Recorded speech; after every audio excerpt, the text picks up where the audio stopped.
Hi everyone.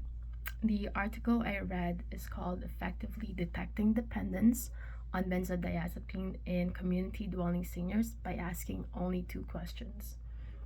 The authors are P. Voyer, M. E. Russell, D. Burbick, and M. Prival. It was published in the Journal of Psychiatric and Mental Health Nursing back in 2010, and the study was conducted in Quebec. I chose this article because I was interested in learning about the presence of medication dependence or abuse in the elderly population. The hypothesis or research question was which combination of two items from the DSM 4 TR criteria would provide the highest sensitivity and specificity for detecting BZD dependence among older adults. And they did this study in order to, well, the goal of this study was to provide nurses and practitioners a valid screening questions to detect benzodiazepine dependence in seniors that was going to be shorter and less complicated and quicker than the current tools that they have. So what I found really interesting in this study was that BCDs are commonly prescribed for insomnia and anxiety. However, after 30 days of continuous use, they're not any superior than the placebo for treating anxiety disorders. And they can lead to dependence when used continuously for over 30 days. Um, with seniors, it was reported that they're usually prescribed or they usually take it for over 10 years. And the prolonged use of them can result in cognitive impairments, reduced autonomy, falls, fractures, and an overall decrease in quality life. But even with the widespread use of BCDs among seniors, detecting dependence remains a challenge for healthcare providers.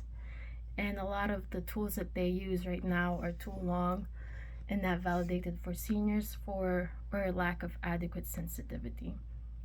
So the study is proposing two specific questions that derived from the DSM 4 TR criteria to screen the BCD dependence efficiently and accurately.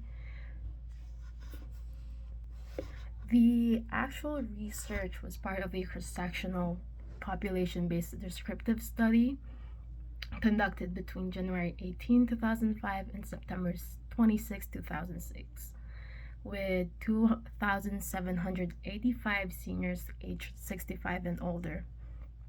In this study, they actually had two or three phases.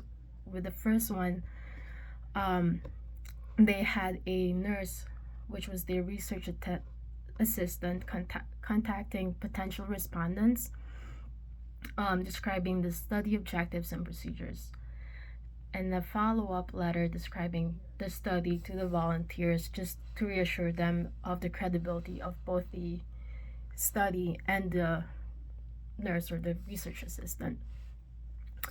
In the second follow-up, they asked for consent if they could do face-to-face in-home interviews, which was taken 2 weeks of contact by the nurse.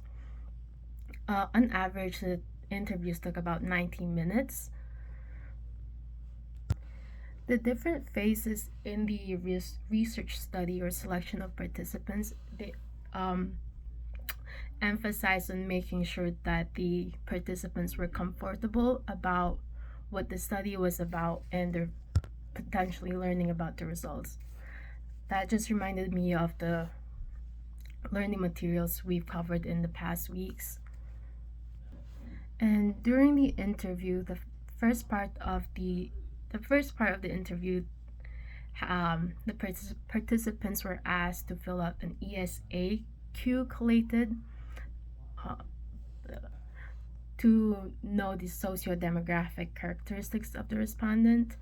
The second one was based on the MMSE and assessed their cognitive functions. So the ESAQ, it was just to ensure that there was a representative sample from the participants, and the MMSE was just to make sure that the participants were mentally able to be a part of the study. So anyone that scored below 24 out of 30, which was the highest score, could mean that the participant was cognitively impaired, which would make them not, I guess, viable to become a part of the study, because that's against our ethics.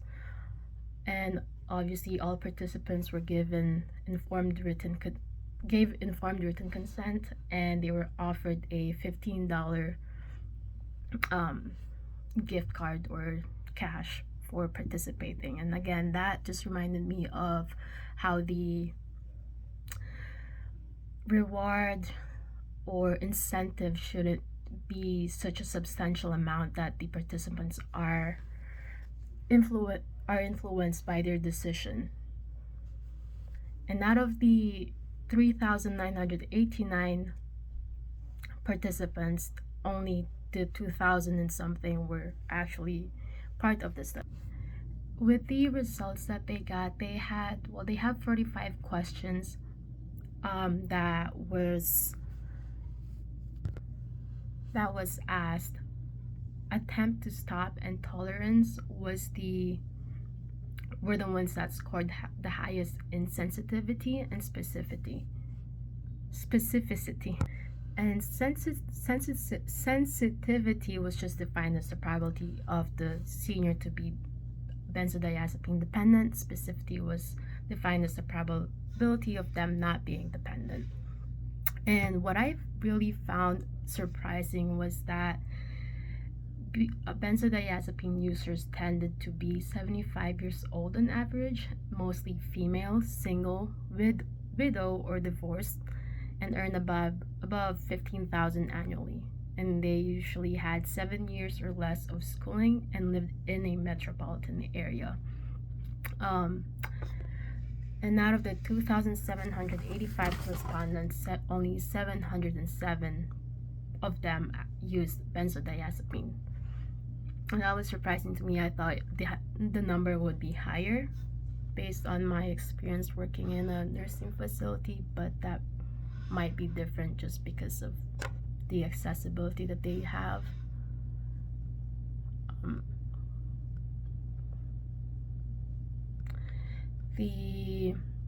In the article, they put in examples of how they asked the questions. So their goal was just to find